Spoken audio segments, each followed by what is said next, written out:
Connecticut's #1 local news. This is Channel 3 Eyewitness News. Good morning, everyone. Today it is Monday, and it is the first day of March. I'm Wendell. We are in an early warning weather alert as temperatures are expected to drop and the wind is expected to be fierce over the next 24 hours. Let's send it over to meteorologist Scot Haney for a look at the forecast. Scott, good morning. All right, thanks, Wendell. Good morning, everybody. Yeah, it's going to get a little tough out there. We have a wind advisory in effect for all 8 counties. Goes into effect at 4 p.m. this afternoon, so you got a little time until about 10 o'clock tomorrow morning for all 8 counties. That's pretty tough. All right, our Channel 3 early warning radar. We'll get to the wind in just a second, but our radar kind of filled in. We still have the showers moving through the state and parts of Connecticut. Notice some moderate rain coming down in Glastonbury, Rocky Hill, Marlborough, Hebron. So you certainly need the umbrella out there this morning in northeast Connecticut. You had light to moderate rain coming down Woodstock, Pomfret. No heavy rain at this time, but we're keeping an eye on the Doppler for you. All right, visibility out there kind of poor. You have 0 in Chester. That's not good. 1/4 mile in Waterbury, 1 in Bridgeport, 1 3/4 mile in New Haven. But up Bradley, you guys have improved dramatically. You went from 1 1/4 to 9. So that's some good news. We still have the fog hanging around in Hartford. Good morning to you.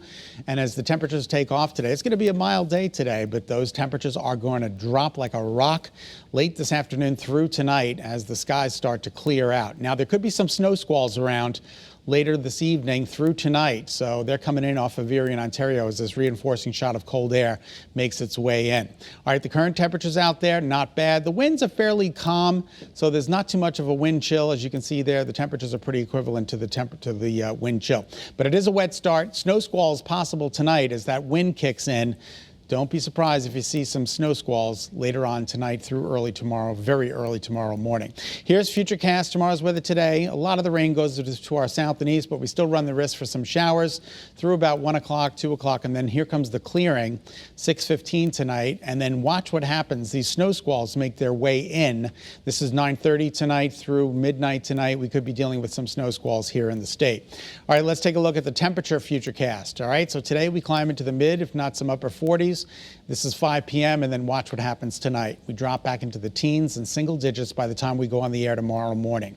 Single digits by the time we go on the air tomorrow morning, teens along the shoreline.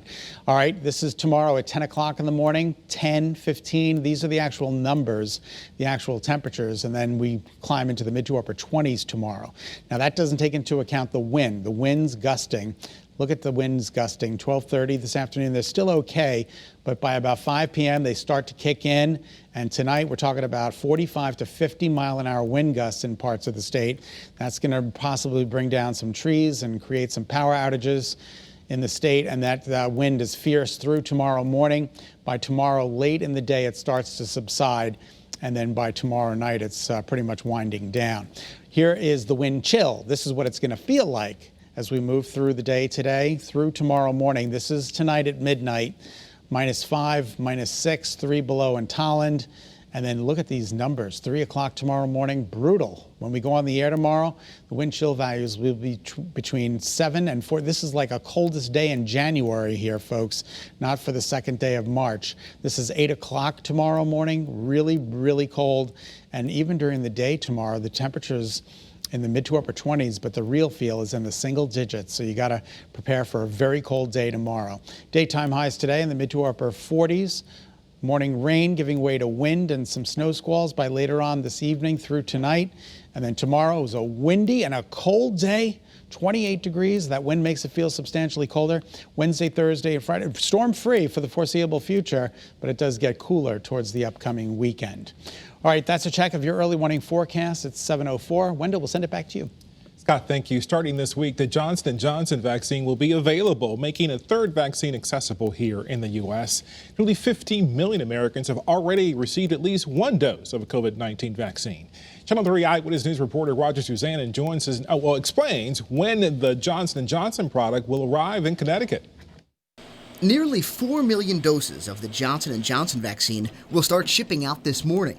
So this is a much easier logistical vaccine to administer. It's the third coronavirus vaccine to receive an emergency use authorization from the FDA, and the first that requires only one shot. A really impressive vaccine because it is refrigerated, not frozen. So I'm very enthusiastic about this vaccine, and I truly believe whichever vaccine you can get first, take it. While the efficacy rate to prevent getting sick from COVID-19 isn't as high as Pfizer or Moderna, trial data shows J&J is 100% effective at preventing hospitalizations and deaths. I will take the first one that is offered to me. I want that protection as soon as possible. Roger Suzanen, Channel 3 Eyewitness News. Police in Groton are working on clearing a situation at a mobile home park in Groton this morning. A man barricaded, let's talk about a man who barricaded himself into a home yesterday afternoon around 4:45. Neighbors were evacuated to another part of the property. We are working to learn details regarding to what led up to this situation. Of course, we'll keep you updated this morning. FoodShare plan to keep emergency drive-through food distribution sites will remain open through this month. Sites are open across the state on different days. Today, you can find one in Norwich beginning at 9:30 this morning. We have a full list of open sites on the Channel 3 app. Happening today in New Haven, Mayor Justin Elliger will submit the city's budget for the 2021-22 fiscal year. City leaders will go through the proposal virtually later today, starting at 12:30 this afternoon. Also today, the U.S. Senate is expected to vote on the confirmation of Connecticut Education Commissioner Dr. Miguel Cordova. He is up to be the next U.S. Education Secretary today. A simple majority in the Senate is needed to appoint him to the position to be a part of President Biden's cabinet. That vote is expected to happen. Today is also the start of Restaurant Week in Mystic, but it certainly won't look the same because of the pandemic. This year, instead of offering deals, diners will be eligible to win prizes like an overnight stay at a hotel or a $100 massage. When eating at a participating restaurant, patrons will receive a text to win a number and a keyword. The goal is to support all the restaurants that have been suffering in this pandemic. The state attorney's office is investigating a Torrington man after authorities say he threw Molotov cocktails at ambulances in Old Saybrook, Meriden, and Roxbury over the weekend. Pennsylvania State Police ended up finding Richard White, pulling him over on I-80 and arresting him on Saturday in Milton. That's more than 230 miles from Roxbury. The first fire, it was reported in Old Saybrook shortly after 4 o'clock. And the last fire in Roxbury was reported shortly after 6 o'clock. So everything that occurred last night happened in a very, rapid time frame. White has already been charged with third-degree arson and burglary. He could face more charges depending on what state's attorneys in Middletown, New Haven, and Litchfield uncover in their investigations. Crews are investigating how a barn caught on fire last night, leading to the death of a man inside, they believe. The fire happened on a home on Route 109. After crews put out that fire, that's when they discovered the man's body inside. The name of that victim has not yet been released at this time. To New Haven now, where police have obtained an arrest warrant charging Ching Shuang Pan with murder. They continue to look for him this morning. He is wanted for his alleged involvement in the shooting death of Yale grad student Kevin Jiang. We are also learning that later today, New Haven police will provide additional information. We'll bring you that update on air and on the Channel 3 app. Thank you so much for tuning in to Eyewitness News. Remember, you can get news and weather updates anytime on the Channel 3 app.